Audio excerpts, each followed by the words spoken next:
Irmãos, vamos abrir a palavra de Deus no Salmo 37. Alguma vez você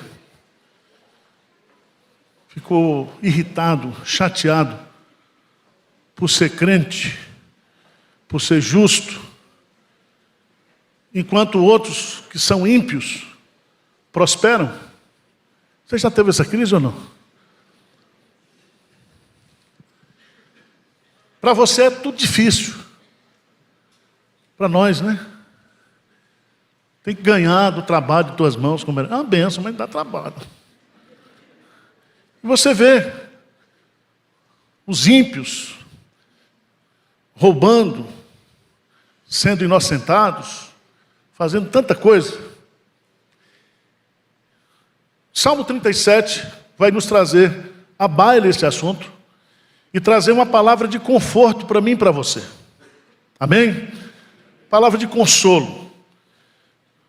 Diz assim, Salmo 37, eu vou ler somente a primeira parte, que vai do 1 ao 11. Diz assim: não te indignes por causa dos malfeitores, nem tenhas inveja dos que praticam a iniquidade. Pois eles dentro em breve definharão como a relva e murcharão como a erva verde. Confia no Senhor e faz o bem. Habita na terra e alimenta-te da verdade. Agrada-te do Senhor e Ele satisfará os desejos do teu coração. Entrega o teu caminho ao Senhor, confia nele e o mais Ele fará. Fará sobressair a tua justiça como a luz e o teu direito como o sol ao meio-dia. Descansa no Senhor e espera nele. Não te irrites por causa do homem que prospera em seu caminho, por causa do que leva a cabo os seus maus desígnios. Deixa a ira, abandona o furor. Não te impacientes, certamente isso acabará mal. Porque os malfeitores serão exterminados, mas os que esperam no Senhor possuirão a terra. Mas um pouco de tempo, e já não existirá o ímpio. Procurarás o seu lugar e não acharás. Mas os mansos herdarão a terra e se deleitarão na abundância de paz. O tema da nossa mensagem hoje é: por que os justos sofrem enquanto os ímpios aparentemente prosperam? Esse salmo, ou esse assunto, é um assunto antigo na Bíblia. O profeta Abacuque já questionava sobre isso. Mas dá um pulinho lá no Salmo 73, quando Asaf vai colocar esse assunto de forma poética, mas de forma contundente. Salmo de número 73. Salmo 73.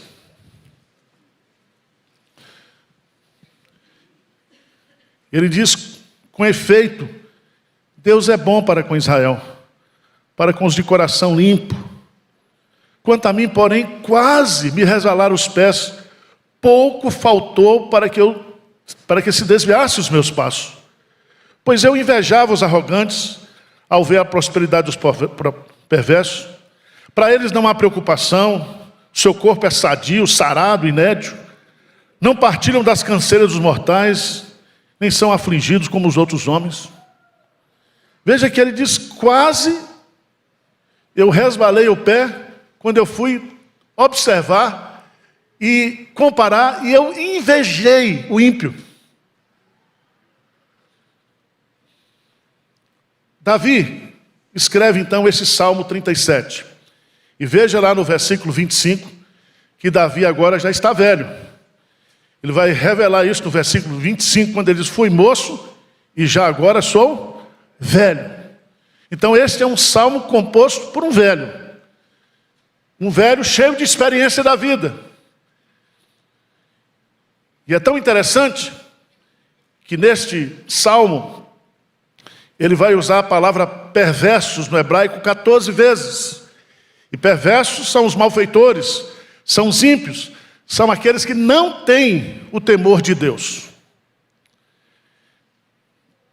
Para ser bastante objetivo, o texto é comprido, o tempo é pouco. Queria destacar 3 imperativos negativos que ele diz assim: você que é crente, você que está com essa dúvida no seu coração, você que está com esse sentimento de dor, eu vou dar 3 imperativos para vocês. Primeiro, versículo 1, o que diz aí? Vamos ler juntos? Não te indignes por causa dos malfeitores. Então grifa aí, não te indignes. A palavra indignar aqui, versão atualizada, significa esfriar a cabeça. Não se apoquente. Tá certo? Não permita que esse assunto fique fervilhando na sua mente. Não te indignes. No versículo 7, ele vai dizer lá: descansa no Senhor, espera nele, mas ele diz o quê? Não te irrites. Então não te indignes e não te irrites. O irritar aqui, meus amados irmãos, e o conceito de irritação, de ira, está relacionado àquela ira justa. É quando você fica irritado por causa da injustiça. Essa é a ira de Deus. Então, se você está irritado com as coisas que você sofreu, com as coisas que você vê, com a prosperidade daquilo que é errado, e para você tudo difícil, então liga um ar-condicionado aí na cabeça. Versículo 8, terceiro mandamento: não te indignes, não te irrites. Mas no versículo 8 ele diz: deixa a ira, abandona o furor, não te impacientes. Não te impacientes. Calma. Por que isso, irmãos? Porque a gente gostaria que Deus fizesse a justiça de imediato. Mas Deus, Ele não é longânimo, Ele tem um tempo certo. E às vezes a gente fica: mas Senhor, por que o Senhor permite isso? Por que o Senhor permite que essa pessoa prospere fazendo aquilo que é errado, maligno, mal?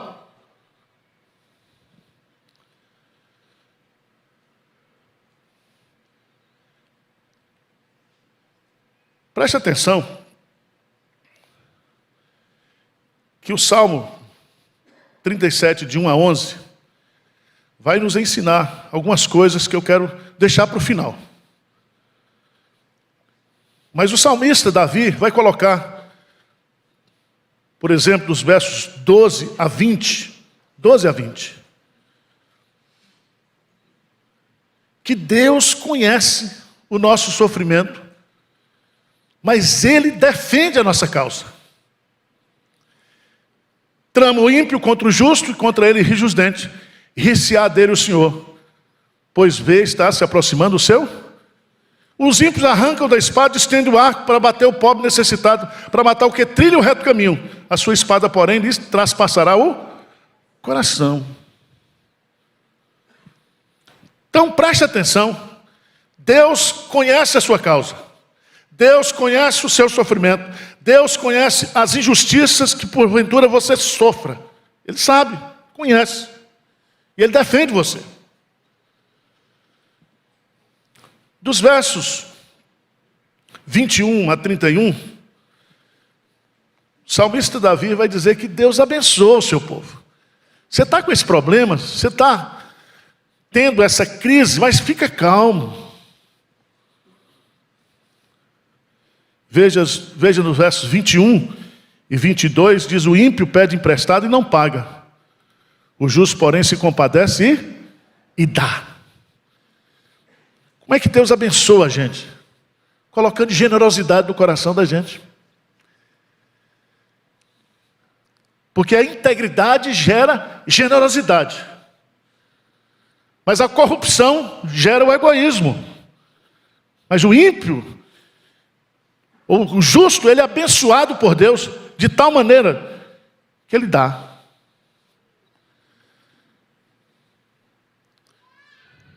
Versículo 23 e 24, A segunda bênção que o justo recebe é justamente a sua proteção e a sua restauração espiritual. Veja que coisa linda.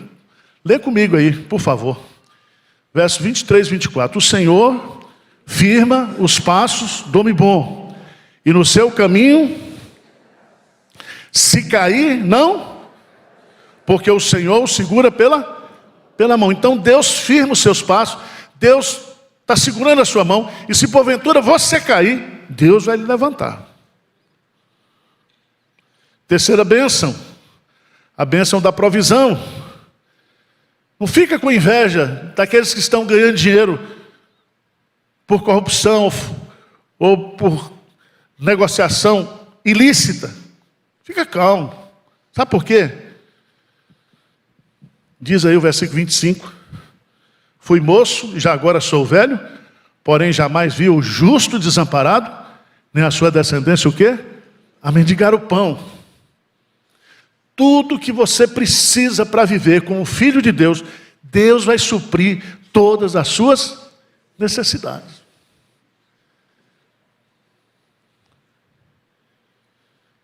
Quarta bênção, verso 27 a 29, ele vai dizer que o Senhor vai nos conduzir, vai nos instruir, vai nos ensinar. Isso é maravilhoso demais. Nós temos a instrução de Deus. Versos de 27 a 29. Versos 30 a 31, nós temos o relacionamento íntimo com Deus. Porque no versículo 31 diz, no coração tem ele a lei do seu Deus, os seus passos não vacilarão. Nós temos o Espírito Santo. A lei de Deus está escrita nas tábuas do nosso coração. Você é templo do Espírito Santo.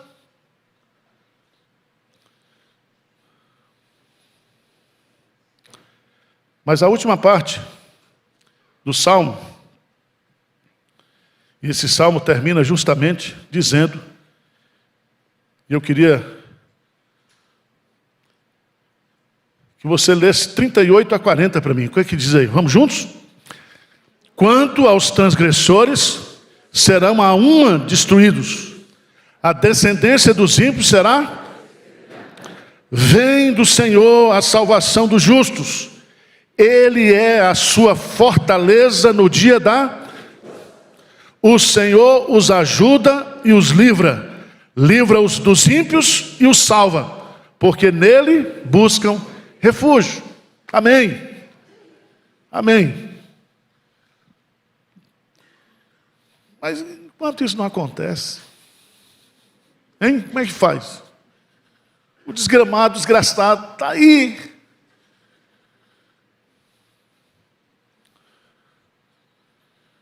Aí, vamos para a primeira parte do Salmo. Ele vai nos dar 4 atitudes que eu e você devemos tomar para enfrentar esse problema. Tá certo? Não te indignes, não te irrites, não te impacientes. São mandamentos imperativos negativos. Mas agora ele vai dar imperativos positivos. E ele começa no versículo 3. Vamos juntos? O que diz aí? Confia no Senhor e faz o bem. Habita na terra e alimenta-te da verdade. Então veja bem, confia no Senhor. Confia no Senhor. Essa confiança, ela tem 3 aspectos. Ela tem um aspecto intelectual, ela tem um aspecto emocional e tem um aspecto volitivo. A confiança aqui é a expressão da fé. E nós, como crentes, como justificados por Deus, nós devemos viver pela fé. Principalmente nessa situação de dificuldade. E ele diz assim, confia no Senhor e faz o quê? O bem. Jesus Cristo, enquanto esteve aqui, ele só fez o bem. E você pode fazer o bem porque a bondade e a misericórdia do Senhor segue você todos os dias da sua vida. Você pode fazer o bem, porque pela fé nós produzimos frutos. O ímpio não tem isso. Então faça o bem. Faça o bem. Se o teu inimigo tem fome, dá-lhe de comer. Romanos diz: não te deixes vencer pelo mal, mas vence o mal com o bem. A arma mais poderosa que nós temos é o bem. É o bem.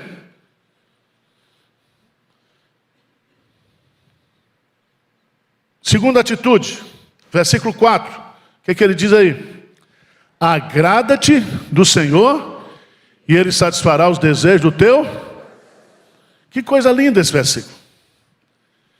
Esfria a cabeça e invista no seu relacionamento com Deus. Que Deus seja o seu agrado, o seu prazer.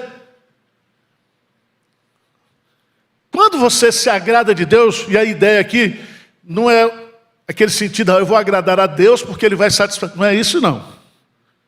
Aqui não é barganha. O sentido do texto é outro.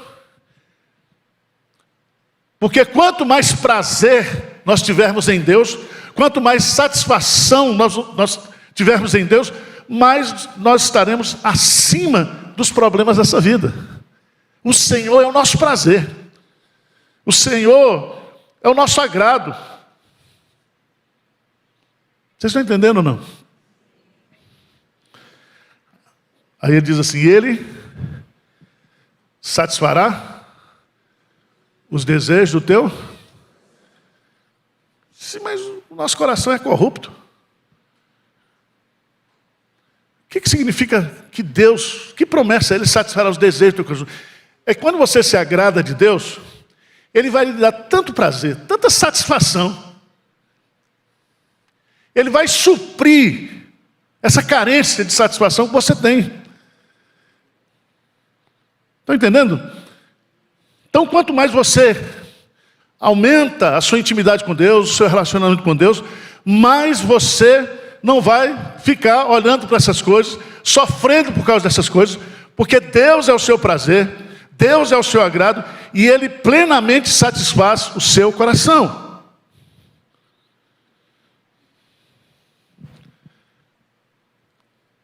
Terceira atitude, versos 5 e 6. Vamos ler juntos?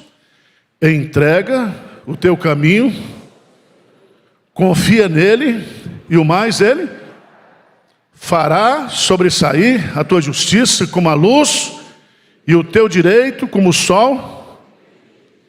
Então confia, agrada-te, entrega. Essa palavra entregar, ela é muito rica. Há dois sentidos fundamentais nessa palavra. Primeiro é você entregar o fardo. Tá certo? Você lançar sobre ele toda a sua ansiedade, toda a sua preocupação com esse assunto. Entrega. Mas o outro significado aqui não é somente de você lançar o fardo, de você transferir essa preocupação para Deus, mas a ideia aqui é bancária. Entregar aqui é depositar em confiança. Quando você vai ao banco e você deposita ali, você sabe que quando você precisar, você pode sacar aquele dinheiro. É entregar sabendo que Deus vai resolver esse assunto. Abra a sua Bíblia, por favor, em Isaías, capítulo 54, versículo 17.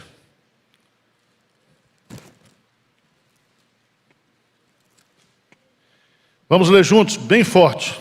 Isaías 54, 17. O que ele diz aí? Toda arma forjada contra ti não prosperará. Toda língua que ousar contra ti em juízo, tu a condenarás.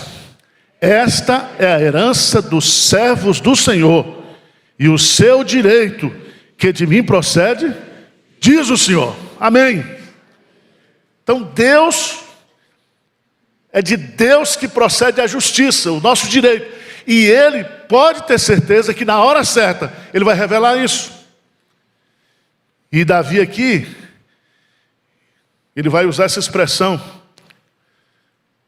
Ele fará sobressair a tua justiça como a luz, e o teu direito como o sol, o quê? Ao meio-dia. Significa que Ele vai defender você justamente, e todo mundo vai ficar sabendo, porque vai fazer no momento pleno da luz. Então, se você está passando por alguma luta, se você está sendo acometido aí de alguma injustiça, de alguma perseguição injusta, se você levou algum golpe, se você foi enganado, enrolado, descansa. Entregue esse assunto para Deus. Deus vai resolver. Deus vai resolver. A vingança pertence ao Senhor.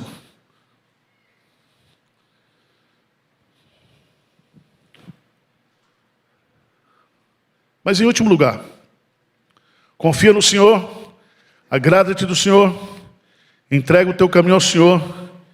E aí vem o mandamento baiano: descansa no Senhor. Descansa no Senhor. Que o Senhor seja a sua rede. Que você possa se deitar nele, descansar nele. E é tão bonita essa expressão no hebraico, porque a palavra significa sossegar, aquietar. Abra sua Bíblia no Salmo 62.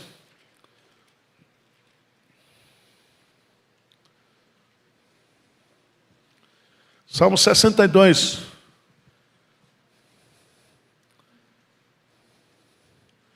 No versículo 5 em diante, vamos ler até o versículo 8, diz assim: somente em Deus, ó minha alma, espera, porque dele vem a minha, só Ele é a minha rocha e a minha salvação, e o meu alto refúgio, não serei jamais. De Deus depende a minha salvação e a minha glória. Estão em Deus a minha forte rocha e o meu refúgio. Confiai nele, ó povo, em todo o tempo. Derramai perante ele o vosso coração. Deus é o nosso refúgio. Amém.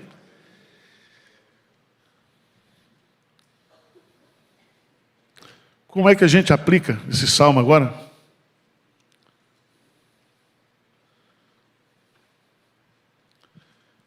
Como é que a gente faz nesse mundo que nós estamos vivendo, de tantas injustiças?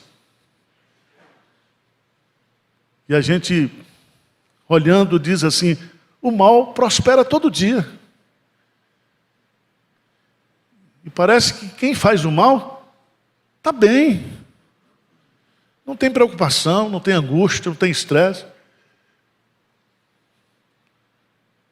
Primeira coisa que a gente tem que fazer é seguir esses mandamentos, esses imperativos negativos.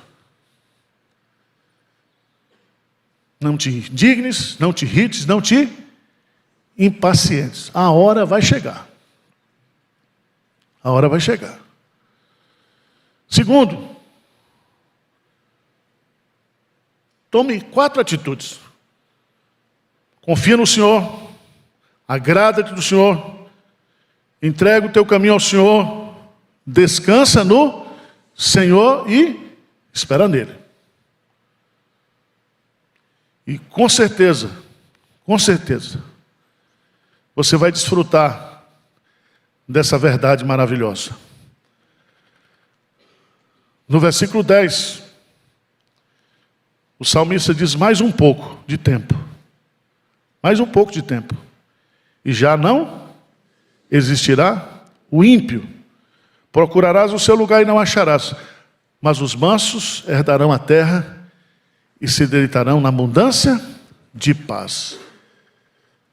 Está chegando a hora do juízo final. Está chegando a hora onde Deus julgará o mundo com justiça e os povos com retidão.